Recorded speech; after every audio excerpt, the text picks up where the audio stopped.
What's up guys, Wildman here, and in this video we're going to be taking a look at the Marvel Legends Captain America from Avengers Endgame. First we're going to take a look at the box. Now I know what you're saying, where's the figure? Well, I got really excited and I ripped it out the box before this review, so at the front here is where you would get a look at the figure inside the box.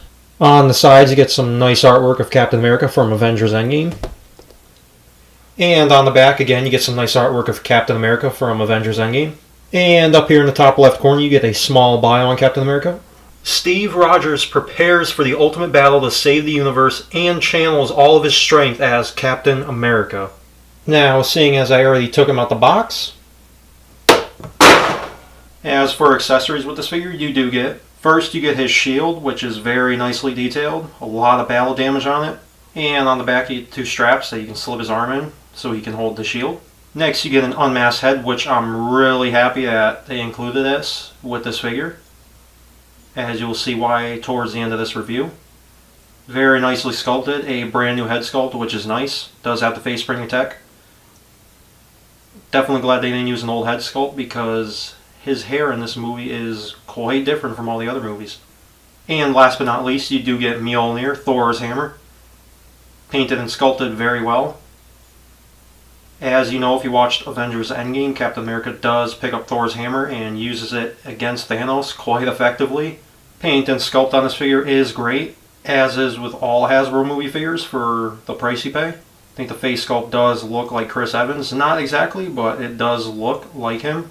The strap to the helmet does have a couple different colors in it, which is nice. You do have the sculpted chainmail kind of pattern.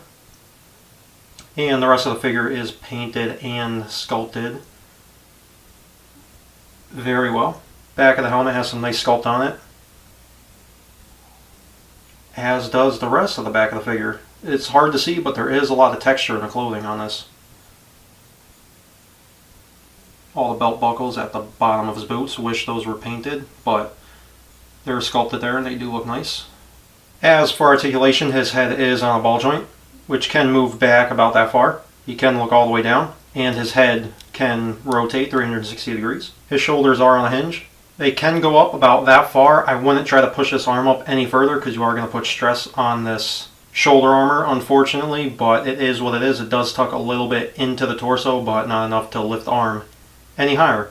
The arm can also swivel all the way back and around. You do get a bicep swivel, double jointed elbows. You get a hinge at the wrist that can't really go back any further than that because the sculpt does kind of hinder it, but it can bend forward a pretty good amount. The wrist can also swivel. You have a hinge at the upper torso. He can crunch forward quite a lot. He can also damn near break his back.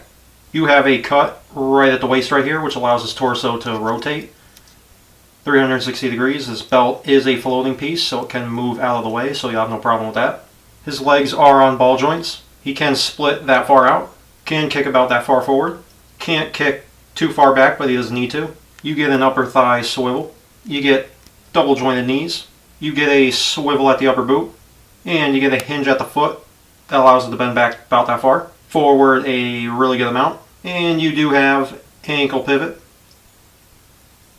And by the way, his left wrist is on a hinge that can go in and out, while his right hand that holds Thor's hammer is on a hinge that can go up and down.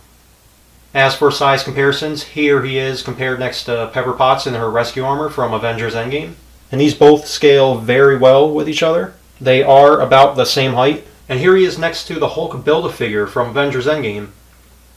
And this scale works really well. Hulk is a lot bigger, as he should be, and I'm really happy how this scale is turning out with all these Avengers Endgame figures. His Captain America does come up to about right below his pecs, which I think in the movies is almost perfect scale, I think. But regardless, these two look very great together. Definitely the best movie Cap we've gotten from Hasbro. Definitely the best movie Hulk we've gotten from Hasbro.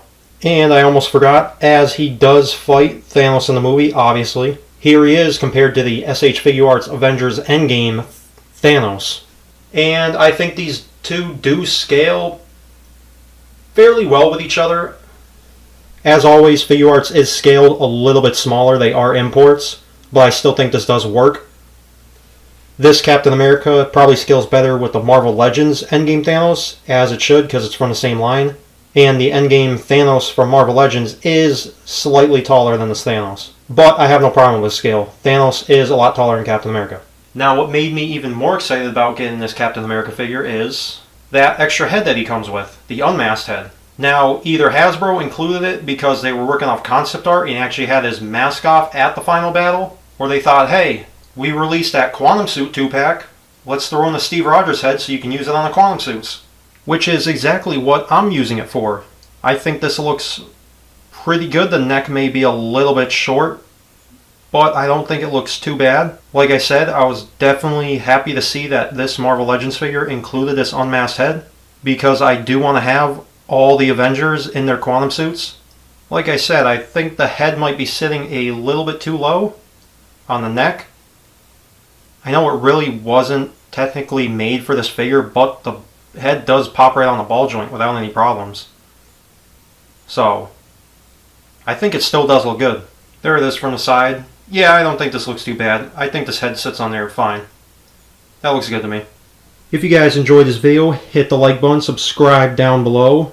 Follow me on social media. I'll leave links down in the description below where I'll be posting more pictures of this figure along with other figures I review on this channel. Thanks again, as always, for watching. I hope you guys are having a great day, and I'll see you in the next video.